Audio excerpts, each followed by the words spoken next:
Hey guys, আমি Imtiaz. Welcome to Imtiaz drama.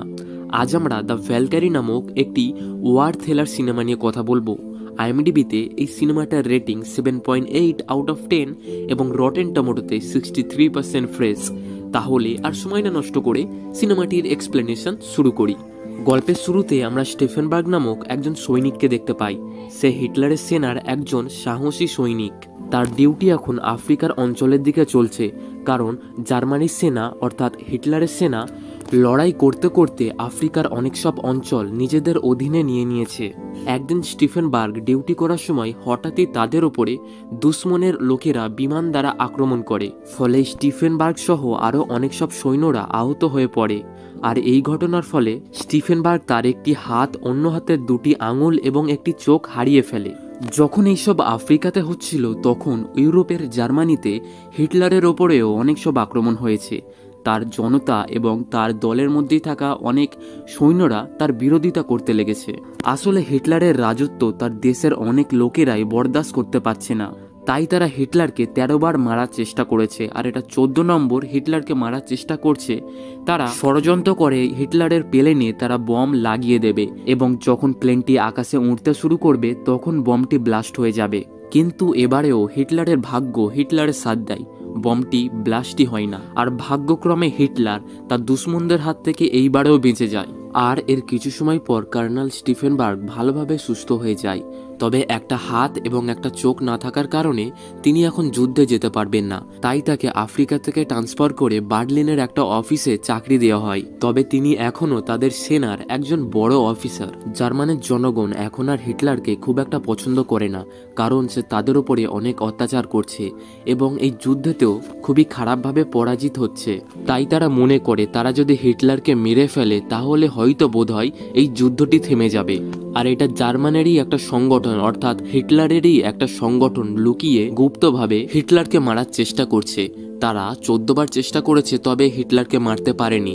তাই তারা ফের থেকে নতুন করে প্ল্যান করছে, এবং এই প্ল্যানে তারা স্টিফেনবার্গকেও ইনভাইট করেছে। তবে তারা শুধু হিটলারকে মারার চেষ্টা করছে। হিটলার মারা যাওয়ার পর কি হবে সে ব্যাপারে তারা কিছুই ভাবেনি। হিটলার মারা গেলেও তার কিছু বিশ্বাসজনক ব্যক্তি আছে যারা হিটলারের রাজত্বটাকে সামনে এগিয়ে নিয়ে যাবে। তাই হিটলারের সাথে তাদেরও কিছু একটা ব্যবস্থা করতে হবে, তবেই তারা এই যুদ্ধটাকে থামাতে পারবে এবং হিটলারের রাজত্ব থেকে জার্মানিকে মুক্ত করতে পারবে। এমনটা স্টিফেনবার্গের মন্তব্য ছিল। তখন ওখানে থাকা সকল স্টিফেনবার্গের রায় জিজ্ঞাসা করে। তখন স্টিফেনবার্গ নিজের ভ্যালকারির প্ল্যান সকলের সামনে তুলে ধরে।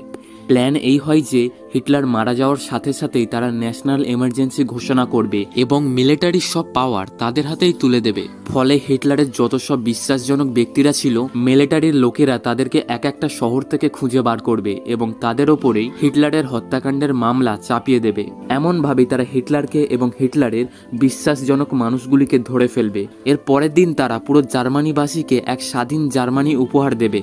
কিন্তু মিলিটারি ন্যাশনাল এমার্জেন্সির জন্য হিটলার এবং সুপ্রিম মিলিটারি কমান্ডার, যার নাম হলো ফ্রম, তার সিগনেচার চাই। আর তার সিগনেচার নেওয়ার জন্য এরা একটা কিছু প্ল্যান করে এবং সব অর্ডারের পেপার রেডি করা হয়। এখন অপারেশন ভ্যালকারির কমান্ডার হলো স্টিফেনবার্গ। এরপর তারা কমান্ডার অফ রিজার্ভ আর্মির লিডারের কাছে যায়, যার নাম ফ্রম। তবে ফ্রম তাদের এই প্ল্যানে অংশগ্রহণ করতে চাইছিল না। কিন্তু মিলিটারি থেকে জড়িত সব অ্যাকশন এবং কমান্ড এনাকে ছাড়া হবে না, তাই এনার পারমিশন নেওয়া খুবই গুরুত্বপূর্ণ। এই জন্য স্টিফেনবার্গ ফ্রমকে নিজের কথার জালে ফাঁসিয়ে ন্যাশনাল এমার্জেন্সি ডিক্লেয়ারের জন্য অনুমতি নিয়ে নেয়।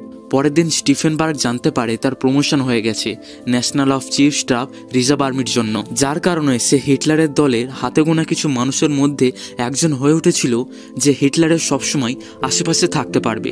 এরপর স্টিফেনবার্গ নিজের ডকুমেন্ট নিয়ে হিটলারের কাছে চলে যায় তার সিগনেচার নিতে। আর হিটলারও বেশি ভাবনা চিন্তা না করে ওই ডকুমেন্টের মধ্যে সাইন করে দেয়।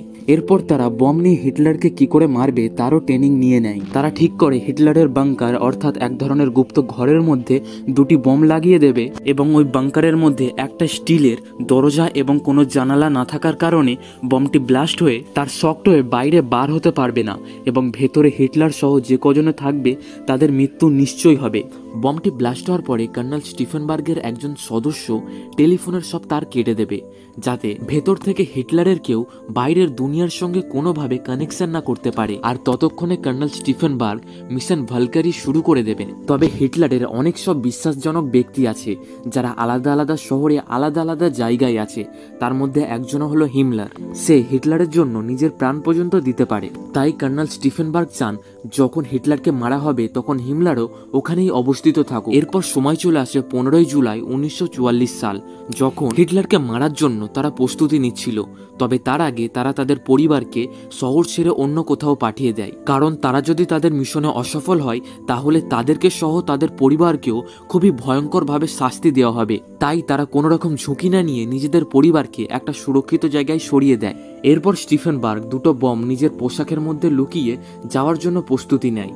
প্ল্যান এই হয় যে ঠিক একটার সময় হিটলারের সঙ্গে কর্নেল স্টিফেনবার্গও ওই বাংকারের ভেতরে যাবে এবং বমটি ভেতরে লাগিয়ে ফোন কল করার বাহানায় বাইরে এসে বমটি ব্লাস্ট করে দেবে এবং ওখানে থাকা সব টেলিফোন লাইনের তার কেটে দেবে। তারপর কর্নেল স্টিফেনবার্গ এইসব বিষয় থেকে অজানা হয়ে বার্লিনের জন্য রওনা হবে।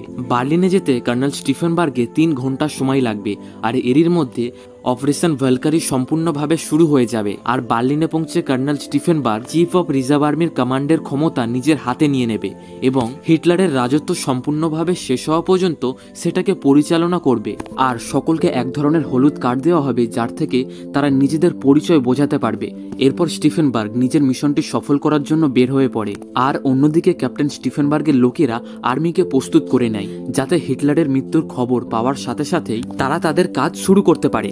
আর এদিকে স্টিফেনবার্গ হিটলারের অফিসেও পৌঁছে যায় আর মিটিংও শুরু হয়ে যায়।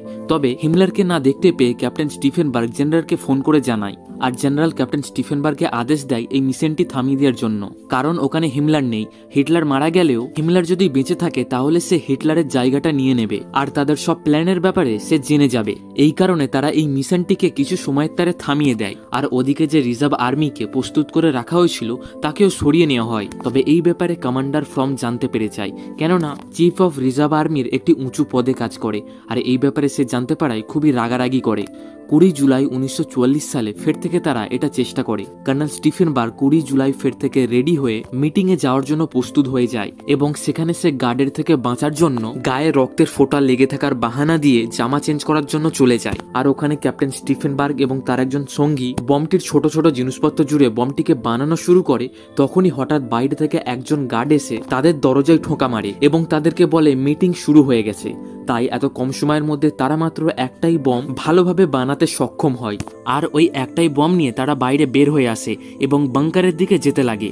তবে তাদেরকে একজন সোলজার বলে যে আজকের যে মিটিংটি আছে ওটা বাংকারে হবে না, কারণ আজ খুব গরম পড়েছে, তাই মিটিংটি কনফারেন্স হলেতে রাখা হয়েছে।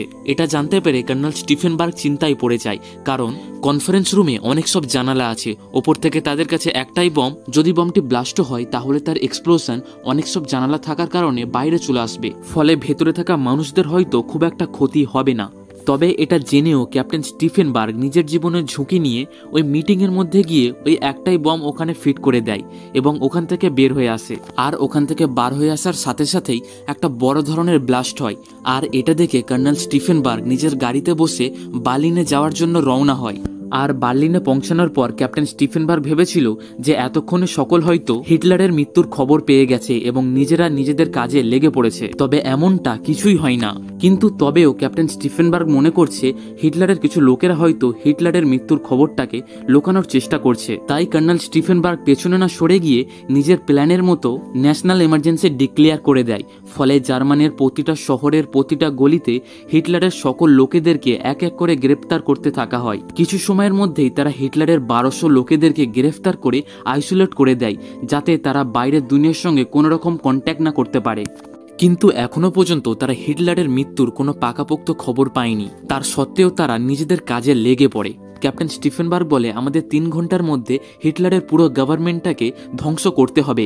এর সাথে ক্যাপ্টেন স্টিফেনবার্গকেও গ্রেফতার করার একটি নোটিশ আসে, কিন্তু এই নোটিশটাকে তারা অমান্য করে। আর আস্তে আস্তে সব জায়গায় ছড়িয়ে পড়ছে যে হিটলার এখনো মরেনি, বেঁচে আছে।